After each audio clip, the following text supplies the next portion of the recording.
turma do sexto ano, tudo bom com vocês? Professor Edson Júnior aqui e nossa aula hoje de literatura, hoje dia 3, né? O tempo tá passando. Bem, e aí, como vocês estão? Estão bem? Bem, na nossa última aula nós falamos sobre lógica e diversão, né? E hoje nós vamos falar sobre lipograma, tá lá na página 34. Vamos começar a nossa aula? Vamos começar a nossa leitura? Vamos lá? Lipograma. Brincando com rigor. Será que é difícil escrever uma frase inteira sem usar uma letra? Passar a mesma ideia sem utilizar uma ferramenta e uma regra fundamental? Essa é a grande dificuldade. Esse é meu grande abacaxi. Aqui eu retirei uma letra. A letra que é a terceira mais frequente na língua brasileira. É uma regra difícil, mas que dá para brincar bastante. Qual é a letra? H, J, K, Y, W? Descubra. A regra imposta é a de retirar uma letra de um pequeno texto, como um parágrafo anterior. Isso pode ser visto como uma brincadeira conhecida como um lipograma. Agora, escrever um livro inteirinho sem utilizar a letra mais frequente do alfabeto é, digamos, uma grande jornada. Um jogo dificílimo. Foi o que fez o escritor Georges Perec. A letra E, a mais frequente da língua francesa, aparece 4 vezes em seu próprio nome, Georges Perec. Perec perdeu seus pais na Segunda Guerra Mundial e, para ele, a privação da letra E, mais importante e frequente na língua francesa, em português seria o A, representa viver sempre sentindo a falta das pessoas mais importantes da vida.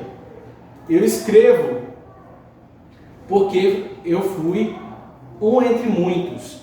E eu escrevo sem E, eu escrevo sem eles, e eles estão inseparavelmente ligados, ausentes, presentes. Eles presentes no livro como a letra tabu. E triste e doloroso o projeto de Perec, mais uma forma de homenagem e de nunca esquecer de lembrar o seu passado.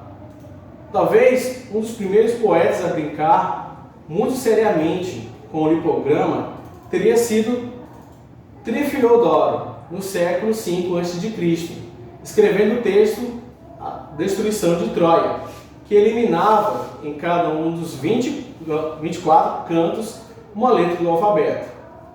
Em matemática, tudo isso ficaria mais fácil. Digamos que eu não possa usar o número 4, como os chineses não gostam de usar. Segundo eles, a fonética 4 lembra a palavra morte. Então, alguns prédios nem têm o seu número 4. Bom, toda vez que tiver que utilizá-lo, digamos lá na China, eu posso usar uma soma de 2 números, 1 mais 3, ou a divisão de números, como 28 dividido para 7, e assim por diante. E aqui, sentindo verdadeiramente a confusão imposta na construção da Torre de Babel, que a matemática tenta resolver. Como traduzir um lipograma? Uma pergunta. Como traduzir um lipograma? Perec, aquele que escreveu um livro inteiro sem a letra E, que leva o nome da La Disparation, tem um sério problema na tradução. La Disparation, ao pé da letra, significa o desaparecimento. Mas, ao traduzir, traímos a regra imposta, que é a retirada do E. Se traduzirmos como foi feita uma tradução para o português, por exemplo, o sumiço, retiramos a letra E, mas ao longo do livro, a letra A, que é a mais frequente, aparece. Tudo fica mais confuso. Em espanhol, o livro foi traduzido para El Secuestro e retiraram a letra A, mas, convenhamos, sequestro e desaparecimento são muito diferentes. Serão todos tradutores traidores? Acho que não. Apenas são e estão limitados. Então, só a matemática, com suas brincadeiras, poderá nos salvar? Infelizmente, também não. Haja visto os paradoxos. O que podemos fazer é apenas nos divertir e muito com os variados jogos literários e matemáticos. Bem, nós vimos que na questão do lipograma e também vimos que os chineses não utilizam o número 4, porque lembra de morte. Então o que a gente vai fazer? Eu quero que você pesquise sobre o que é um lipograma, o que é, o que se utiliza, como é que funciona, e aí você também pesquise aí como funciona o som, ouça o som do número 4 em chinês. Eu já ouvia um som bem estranho, mas como os chineses não gostam, né, se lembra de morte, então deve ter algum fundamento. E aí também pesquise sobre a biografia de George Perec, certo? Para que você tenha conhecimento quem foi ele, porque nós já vimos que ele perdeu seus pais na Segunda Guerra Mundial e fez um poema inteiro, né, fazendo uma certa homenagem aos seus pais. Certo, turma? Bem, a nossa aula de hoje se encerra aqui por hoje, né? Nós falamos sobre o lipograma e sobre o George Perec e vamos acabando por hoje, certo? Se cuidem, se divirtam, mas também se esforcem e estudem. A pandemia passa, mas o conhecimento vai ficar. Um abraço virtual, até a próxima. Valeu!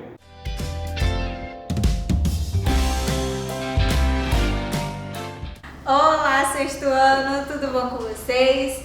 Vamos dar início aí a mais uma aula de geografia.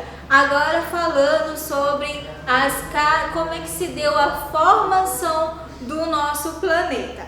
Bom, nas aulas anteriores a gente viu aí a composição, né? Algumas características do nosso planeta. Agora a gente vai conhecer um pouquinho como é que se deu a formação aí do planeta Terra. Antes disso, a gente vai fazer a correção da atividade da página 9. Vamos seguindo aí.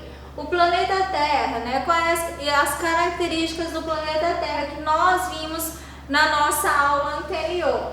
Que a Terra ela não é uma esfera perfeita, sabemos bem isso. Ela é levemente achatada nos polos e curvada na linha do Equador. Sua forma denomina-se geóide. Lembra que eu falei para vocês referente, né, à formação aí do planeta Terra, que ela é achatada nos polos? Exemplifiquei para vocês, pega um pedaço de papel, amassa todo esse papel aí, é como se fosse então a formação do nosso planeta Terra. Aí nós temos aí o exemplo, né, elipsoide, que ela é formada nos dois lados, esferoide nos polos e geóide. Olha só, não é uma esfera perfeita, não é uma bola redondinha perfeita não, certo? Então ela é denominada de geóide. O que nós vimos também sobre os movimentos da Terra? Perguntei para vocês sobre os movimentos da Terra, os movimentos de rotação e translação. Todos os planetas do Sistema Solar eles realizam um movimento em torno de si. Em torno de si mesmo. Esse movimento ele é denominado de movimento de rotação, movimento de translação.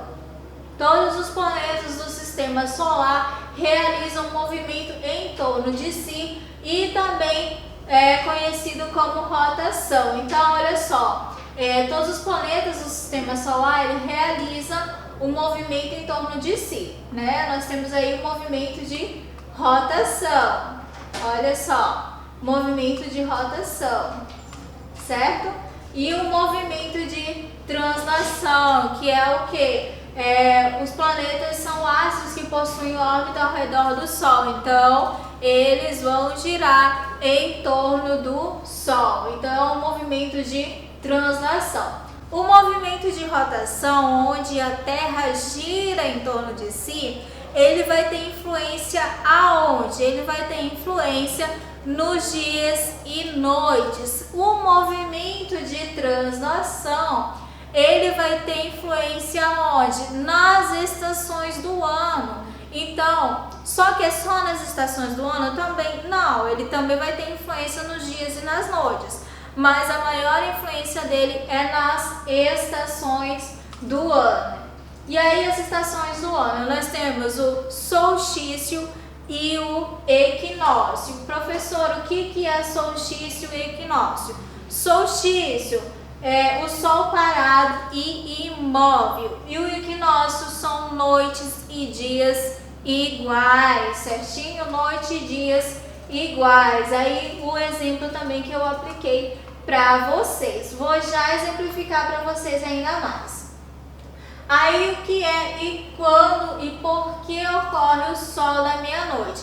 A gente vai fazer essa atividade neste momento porque eu quero que vocês entendam o seguinte, né? Como é que ocorre a questão da duração de dias e noites? Tem certos locais em que o sol ele não desaparece completamente, por isso ele é chamado de sol da meia-noite. Ele incide, ele fica basicamente entre os polos, né? Essa ocorrência do sol da meia-noite, ele ocorre nos polos. Aí eu tenho um texto para vocês na página 9, referente a esse assunto, o que é, quando e por que ocorre o sol da meia-noite. Vamos ver lá. Esse é o nome dado ao fenômeno em que o sol ele fica visível 24 horas por dia. Nesse período, a estrela se põe, apenas varia o local em que é vista, sendo que o ponto mais baixo é junto da linha do horizonte.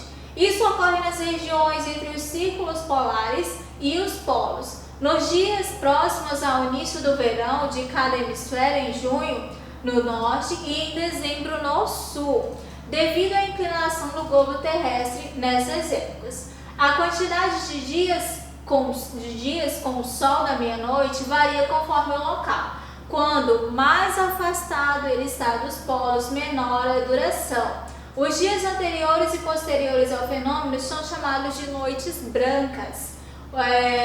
Neles o sol se põe e logo nasce novamente, fazendo com que o local fique iluminado por sua luz, suave por sua luz. Então sabemos aí que o sol ele tem uma variação, né? Nascendo de leste para oeste. Então o que acontece durante esse período aí? No período em que ocorre o sol da meia-noite, o sol ele não vai se impor completamente. Ele vai ficar fixado no horizonte. Você vai ver, no caso, quem estiver próximo a esses polos vai observar lá o sol da meia-noite fixado no horizonte. Ele não vai se pôr completamente, certinho? E aí vamos lá à atividade. O que é o sol da meia-noite? A primeira pergunta, o que é o sol da meia-noite? A segunda, em que regiões do planeta ocorre o sol da meia-noite? E em quais épocas? Quais são as causas desse fenômeno? Então, vai ficar um tempo aí, pausa um pouquinho o vídeo para vocês responderem aí as questões, ok? Dá uma pausa, leia novamente o texto para responder as questões. E aí, seguindo com as respostas, vocês vão ver aí. O sol da meia-noite, ele trata-se de um fenômeno em que o sol fica visível 24 horas por dia. Nesse período ele não se põe, apenas varia do local em que é visto, sempre acima da linha do horizonte. A segunda questão, em que regiões do planeta ocorre esse sol da meia-noite e em quais épocas? Esse fenômeno ocorre nas regiões entre os círculos polares e os polos nos dias próximos ao início do verão de cada hemisfério, junho no norte e em dezembro no sul, certo? Sempre originando aí nos polos. Quais são as causas desse fenômeno? Por que ocorre esse fenômeno aí? O sol da meia-noite ocorre em função da inclinação do globo terrestre e da maior incidência dos raios solares no mês de junho no hemisfério norte e no mês de dezembro no hemisfério sul. Olha só, agora eu vou exemplificar para vocês como é que ocorre esse sol da meia-noite. Vocês vão observar comigo, junto ao globo terrestre, como é que ocorrem aí esses raios solares. Vamos lá? Olha só, agora eu vou exemplificar para vocês como é que funciona esse sol da meia-noite. Observe só que eu vou incidir basicamente a minha lanterna na linha do Equador. Essa lanterna aqui, ela vai representar o sol. Então, sempre quando a Terra ela vai estar girando, a incidência dos raios solares ela vai para o polo. Então, a partir do momento que ele vai chegar nos polos, os raios solares, ele não vai sumir completamente. E isso chama o que? Sol da meia-noite, tanto aí no polo sul como também no polo norte, ou seja, nos dois pontos aonde está incidindo raios solares é que é chamado aí sol da meia-noite. Basicamente a gente tem aí, né, a incidência maior dos raios solares, porque tá passando basicamente na linha do Equador. O raio solar todinho, ele está incidindo aonde? Na linha do Equador. E a partir do momento em que a Terra vai girando em torno de si mesmo, ela vai sofrendo uma inclinação. Quem é que sofre a inclinação? Basicamente é a Terra. Mas quando ela vai sofrendo essa inclinação, os raios solares, ele vai passando por todo o planeta aí, chegando até os polos. Então isso basicamente é o que? Sol da meia-noite. Ele não vai sumir do horizonte, ele vai fixar aí nos horizontes. Então a partir do momento em que a Terra ela está girando em torno de si e está girando aí em torno também do Sol, ela vai incidir basicamente nos polos. Ah, professora, por que a gente não tem sol da meia-noite aqui no Brasil? Por que não? Porque quando a Terra está girando, os raios solares eles vão incidir por todo o polo, tanto o polo norte como também o polo sul. Ele vai fixar somente nesses dois polos, certinho? Então fica para vocês aí um exemplo de como funciona o sol da meia-noite. Como atividade para casa, então vai ficar para vocês as páginas 10 e 11 do livro de Geografia. Nas próximas aulas a gente vai falar aí agora sobre a composição da Terra, como ela se formou aí em todo esse universo, certinho? Muito obrigado e até a próxima aula.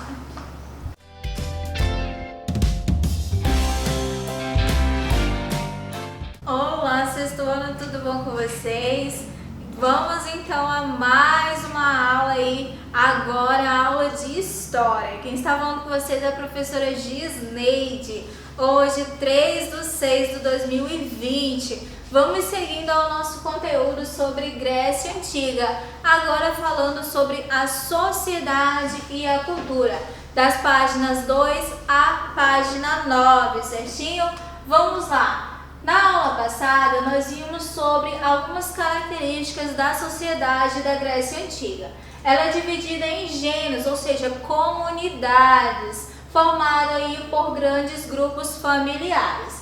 A moeda também é outra característica aí da Grécia Antiga, substituindo o sistema de trocas. Sabemos que antigamente, como é que as pessoas faziam aí o sistema de trocas? Através de mercadorias, certinho?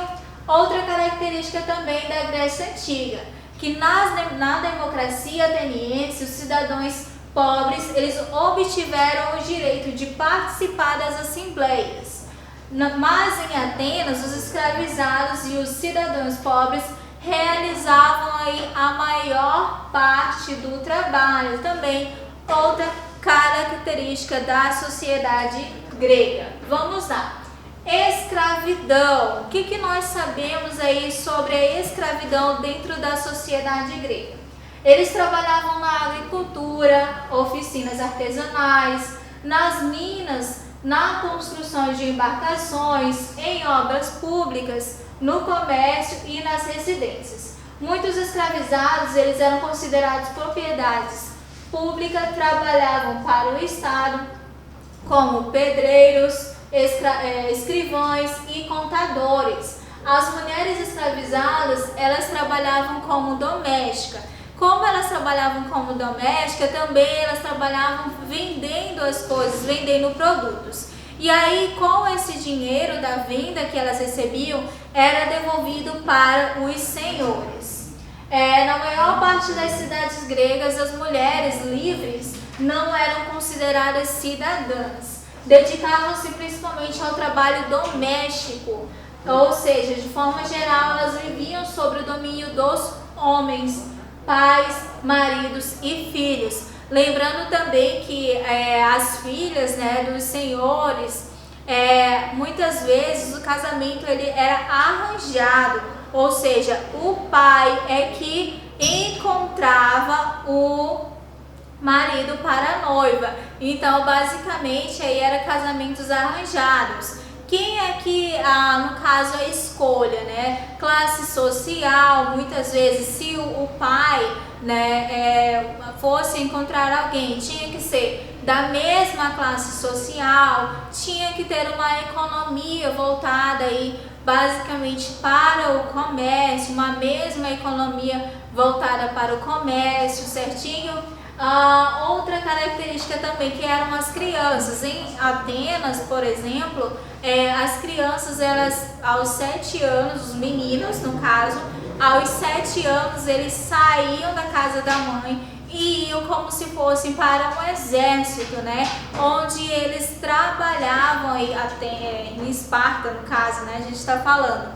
Eles iam para um exército, treinavam para serem lutadores, homens fortes e saudáveis e lutadores. Por quê? Em Esparta era basicamente voltada aí para o serviço militar, certinho? Religião, como é que era estabelecida aí a religião? Os gregos, eles cultuavam elementos da natureza.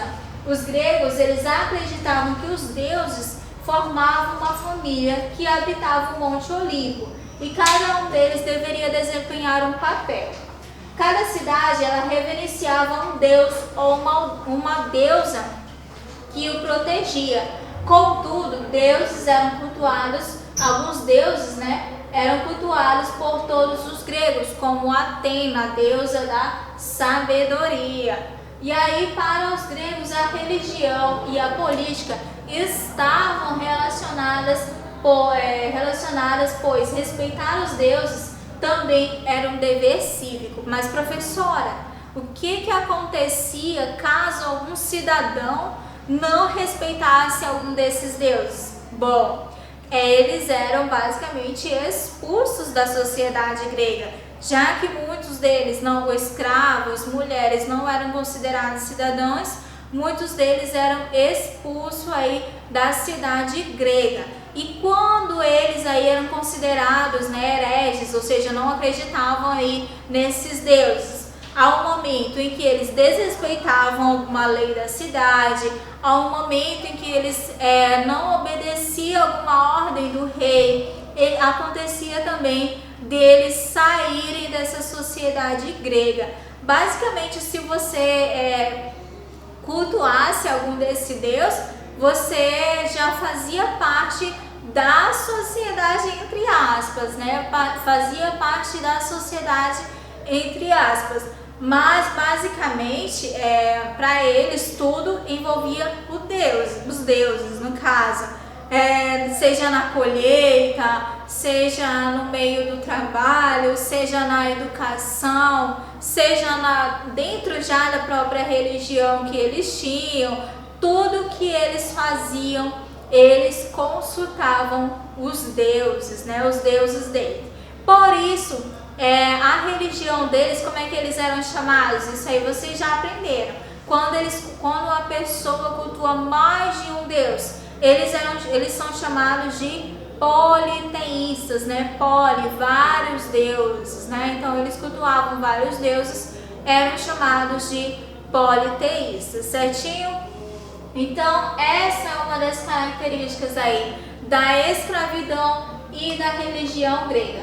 Como atividade para casa, vai ficar a página 4, 7 e 8 do livro de história, ok? Façam a leitura complementar aí no livro de vocês, uma leitura super fácil, bem legal mesmo, sobre a cultura grega. Muito obrigado e até a próxima aula.